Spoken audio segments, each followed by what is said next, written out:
उस तांत्रिक ने अपनी योग शक्ति से मधुमक्खी का रूप धर लिया और उस स्थान पर पहुंच गया जहां अनावसर में जगन्नाथ जी की सेवा हो रही थी। उसने वहां एक सुंदर कमल पुष्प देखा और मधुमक्खी के रूप में होने के कारण उससे इतना आकर्षित हो गया कि सीधा जाकर उस कमल की पंखुड़ियों पर बैठ गया।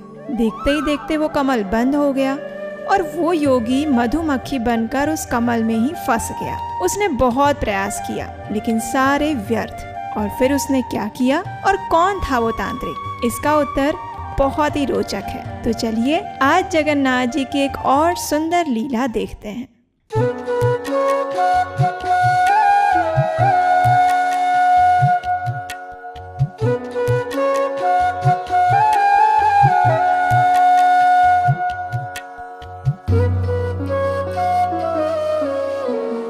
हरे कृष्ण।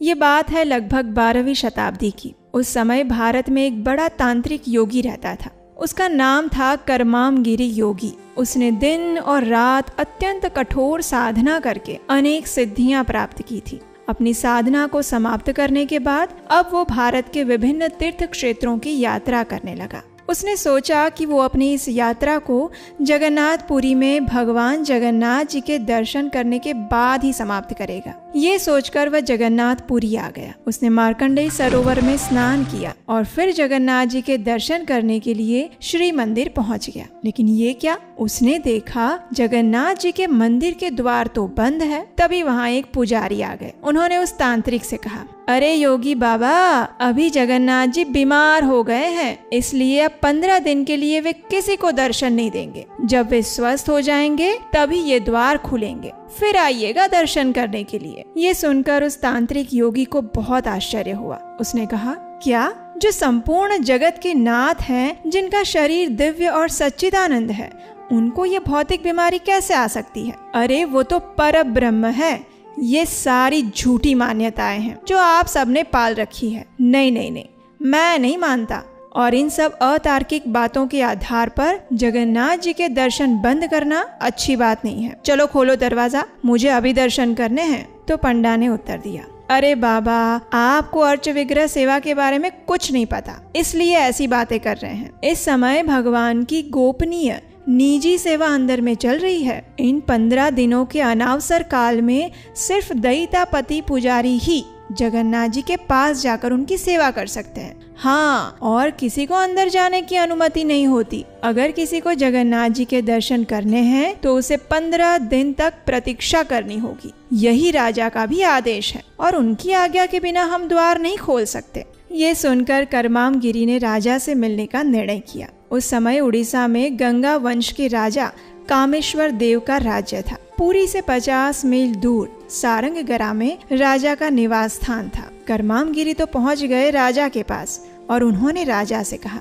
हे राजन, मैंने अनेक वर्षों तक कठिन तपस्या करके अनेक सिद्धियां अर्जित की है और इस समय मैं भारत के पवित्र तीर्थों की यात्रा पर निकला हूँ। मेरी इच्छा है कि मैं जगन्नाथ जी के दर्शन करके इस यात्रा को समाप्त करूँ, लेकिन आपके कुछ पुजारी ने मुझे ये कहकर रोक दिया कि इस समय जगन्नाथ जी बीमार है, इसलिए उनके द्वार नहीं खुल सकते। हे राजन, मुझे लगता है कि ऐसी तथ्य विहीन मान्यताओं के आधार पर किसी को जगन्नाथ जी के दर्शन से वंचित नहीं करना चाहिए, इसलिए आप कृपया शीघ्र ही द्वार खुलवाइए। ये सुनकर राजा ने कहा, हे योगी बाबा, मैं जगन्नाथ जी के दर्शन के लिए आपकी उत्कंठा को समझ सकता हूँ, लेकिन ये सदियों से चली आ रही प्रथा है, इसे मैं कैसे तोड़ सकता हूँ? हालांकि सबको पता है कि जगन्नाथ जी बीमार हैं, फिर भी अंदर में उनकी विशेष निजी सेवा चल रही है, जहाँ सिर्फ दैतापति ही जा सकते हैं और किसी को भी वहाँ जाने की अनुमति नहीं है। राजा की बात सुनकर करमामगिरी ने कहा, नहीं नहीं, मुझे विश्वास है कि ऐसी कोई पूजा वूजा अंदर नहीं चल रही है। भले ही सामान्य लोग अंदर नहीं जा सकते, लेकिन मैं अपनी योग शक्ति से अंदर जा सकता हूँ और मैं आपको ये बात सिद्ध कर दूंगा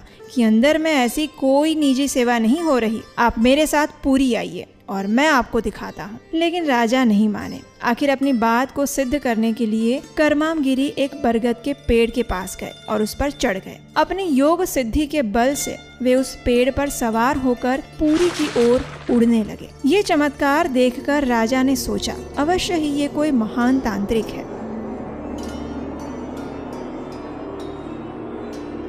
इसलिए राजा भी उनके पीछे अपने घोड़े पर सवार होकर पुरी चल पड़े।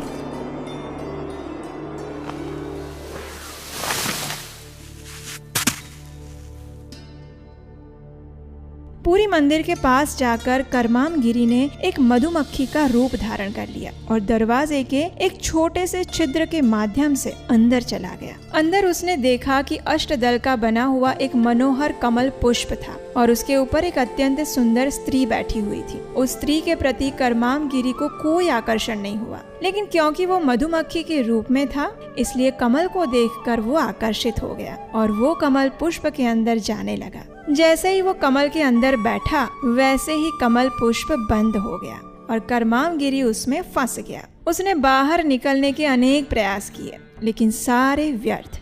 उसकी सांसें अब फूलने लगी थी। आखिर उसने अपने इष्ट देव करमामेश्वर महादेव को याद किया और फिर जगन्नाथ जी से भी प्रार्थना की, उनकी शरणागति स्वीकार की और उसी समय कमल पुष्प की पंखुड़ियां खुल गई और वो तुरंत उसमें से बाहर आकर बरगद के पेड़ पर वापस आ गया। इतनी देर कमल के अंदर रहने के कारण वो कमजोरी का अनुभव कर रहा था, इसलिए उसने कुछ समय विश्राम किया। लेकिन उसने सोचा कि अब वो राजा के सामने कैसे जाएगा, क्या बताएगा वो राजा को। आखिर उसने वर्षों से चली आ रही इस प्रथा का प्रतिकार किया था। ये सब सोचकर करमाम गिरी ने सोचा कि वो फिर एक बार मंदिर के अंदर जाएगा और अंदर क्या चल रहा है वो देखने का प्रयास करेगा। फिर से वो मंदिर के पास आया और अपनी योग सिद्धि से उसने अदृश्य रूप धारण कर लिया जिसे कोई देख ना सके। जैसे ही दैतापति दरवाजा खोलकर अंदर जाने लगे तो करमाम गिरी भी अदृश्य रूप में उनके साथ अंदर चला गया। अब देखिए, दैतापति तो उसे नहीं देख पाए लेकिन जगन्नाथ जी तो सब कुछ देख सकते हैं ना। तो बस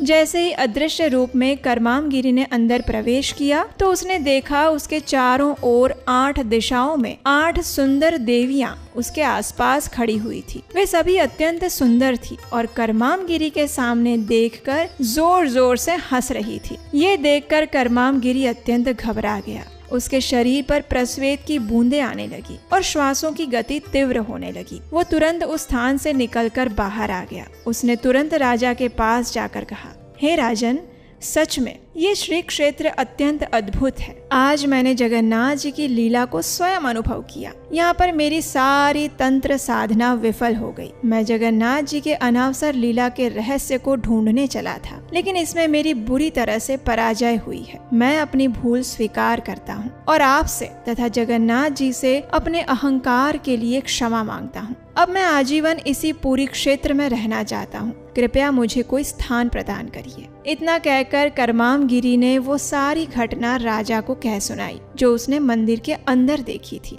इस घटना के बाद उसने आजीवन जगन्नाथपुरी धाम में निवास किया और जगन्नाथ जी की शरण ग्रहण की। उन्होंने पुरी में एक मठ की स्थापना की जहां करमामेश्वर महादेव को विराजमान करवाया गया। आज भी वो मठ पुरी में है, लेकिन अब वो अत्यंत जर्जरित अवस्था में आ चुका है।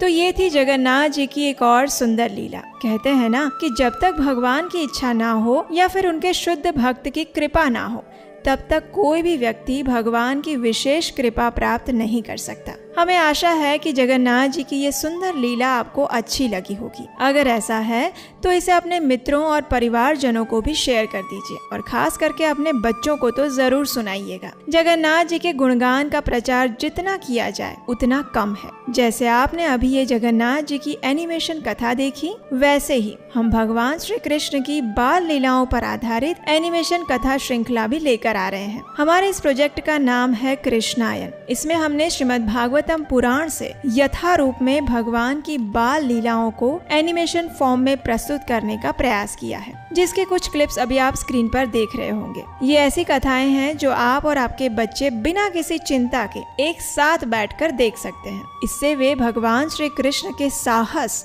और पराक्रम को सीखेंगे और आपको भी संतुष्टि होगी कि आपने अपने बच्चों को कुछ अच्छा स्क्रीन टाइम दिया है। ये एनिमेशन प्रोजेक्ट है और इसका आधा काम पूरा हो चुका है, लेकिन इसे जल्द ही पूर्ण करने के लिए और जल्द से जल्द आप तक पहुंचाने के लिए हमें आपके सहयोग की आवश्यकता है। तो यदि आप चाहें तो इस प्रोजेक्ट को बनाने में आप अपना यथाशक्ति आर्थिक योगदान भी हमें भेज सकते हैं। इसके लिए आप हमारे ऑफिशियल नंबर पर व्हाट्सएप मैसेज भी कर सकते हैं। आपका योगदान आने वाली पीढ़ी को एक आदर्श मार्ग प्रशस्त करेगा। इसी प्रार्थना के साथ आज की इस कथा को विराम देते हैं। आप सबको आने वाले रथ यात्रा महोत्सव की शुभकामनाएं और हम मिलेंगे आपसे बहुत जल्द एक और नई सुंदर और शिक्षापूर्ण पौराणिक कथा के साथ। हरे कृष्ण।